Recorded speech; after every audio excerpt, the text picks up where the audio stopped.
Wrestling fans, thanks for clicking the Dreaded Heroes Report. Got a lot of interesting news here. And maybe a little bit of a rumor. There's been a lot of talk in WWE this week that more cuts is going to be announced maybe Thursday or Friday following Thursday's earnings call, which maybe they're expecting not to have that good of news on it. And the WWE Network subscriber announcement, which they'll have to tell us whether the subscriptions went up, went down, stayed the same, so that are flat. Flat's not good, down's bad, up be good. And of course, they're going to be a big resurgence in subscribership when they get over in overseas. All right, last week I posted on the Diamond Dan webpage over on Facebook a picture of a fan trying to get a video clip from Brock Lesnar and Sable. Well, Brock anyway. She probably didn't know who Sable was. Anyway, I posted a video clip over there, a fan trying to meet Brock Lesnar it was at the Orlando airport, by the way. And the husband of the girl in the video who filmed it said this: sorry, which is the girl's name, went up to Brock Lesnar and asked Brock first, ask him, and he acted like he didn't hear her. And then Sable said, Brock, I think she's talking to you. And Brock says, turned around, looked at Sorry and says, well, how are you? And Sorry says, fine. And she asked him, are you Brock Lesnar? Now, I tell you what, there cannot be a twin of that sucker running around. But anyway, he said yes. And she asked if I could take a picture of you. And he said, no, not today. So I guess he expected they were going to meet up tomorrow. So anyway, Sorry then said thank you and walked away. And anyway, the guy, when Sorry came back, the guy told her, he said, that's okay, don't worry. Said it was still cool to see him and his wife, and he got to talk to Brock. So I know there's a lot of people just, you just can't take pictures with everybody in the whole airport and in every place you're at. You can't do it. But I mean, he was nice to her. And if he would told me to say, hey, don't you take no pictures of me, I'd throw my camera in the trash. If I ever seen that guy right in front of my face. All right, WWE live event for some unknown reason that was scheduled for Friday, August 15th. Reno, Nevada has been canceled. All right. TNA has sent out emails, we're getting all these rumors and stuff, to the talent saying of the Spike TV not renewing their Impact Wrestling show are false. It was said on a recent episode of Wrestling Observer Radio that TNA officials are playing it kind of the same way they did with the rumors that started last year, where this person was going to buy TNA. That there were all kinds of rumors getting out and around. But so they're apparently expecting some good news, and will update the wrestlers when they have it. Now, the good news could be they're staying on Spike, I'm saying this, or the good news is they got another channel to go to, or the good news is they're going to be wrestling overseas quite a bit. Who knows? And regarding how much TNA has lost over the years, the exact figure is really not known, but as of 3 years ago, they've lost about $45 million.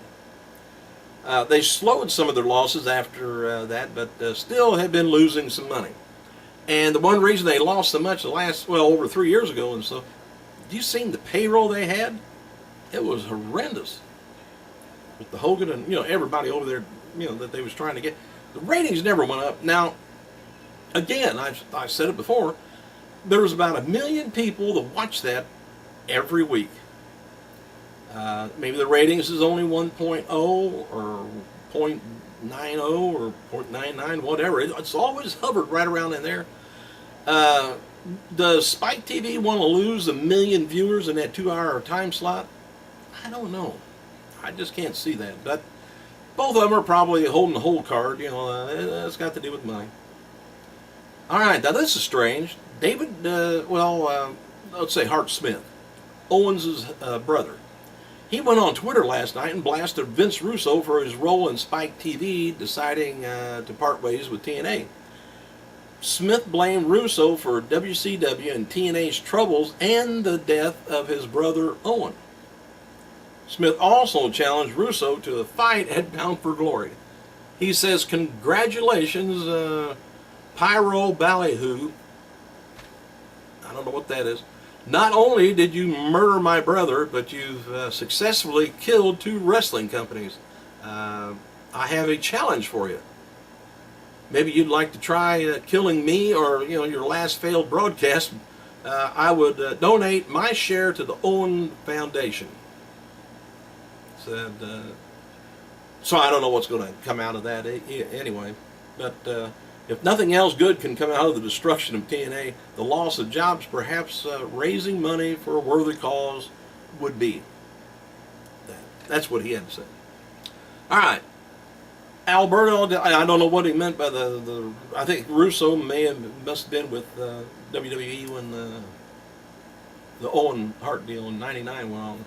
I'm not sure.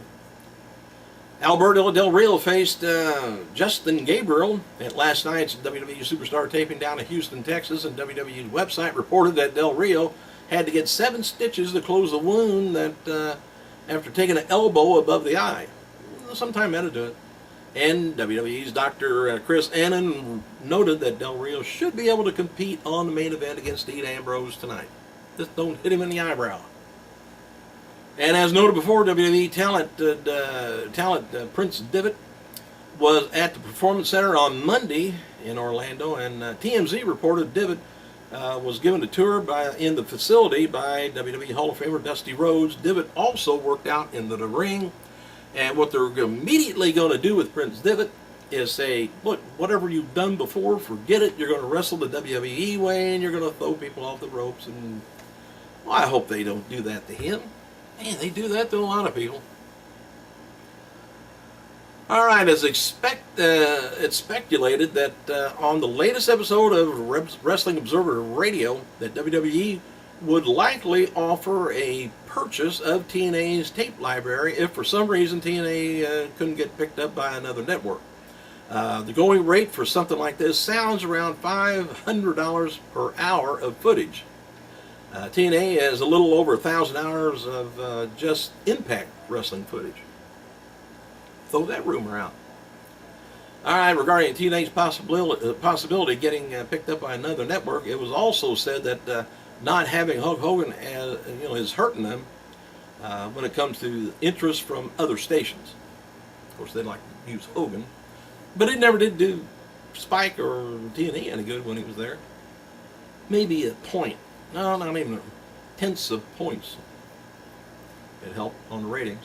WWE Hall of Famer Roddy Piper spoke with MainEventRadio.com and was asked about wrestling another match after 42 years in the business. He says, I guess if it would be against Vince McMahon or Vince Russo, he said, I would wrestle again. Those would be for free. And former WWE and TNA star Awesome Kong, or Karma, whatever you want to call her, tweeted the following about her wrestling career last night. 12 years in the business come October.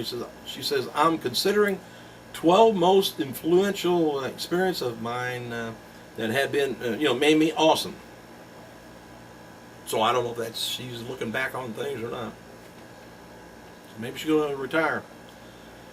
Hogan was being interviewed, and he was talking about Nick a little bit. He said, Nick got, I guess they asked him where he is. He said, Nick got hurt training and is no longer interested in wrestling or MMA. He's going to be focusing on DJs and music work. Whew. Maybe that would keep him off the streets and not driving. Hogan also said that there were never even close to having some kind of a Hogan versus Roddy Piper match this year, but Piper was just trying to get something going on his own. And his back is getting better after having fusion surgery, but he's dealing now with arthritis issues. That has he's got a family history of arthritis issues, and he's taken some natural medicines to deal with that. Good. Maybe he'll get over it and get himself back in good ring shape. Maybe. Hopefully. Thanks for clicking, you guys. I gotta go.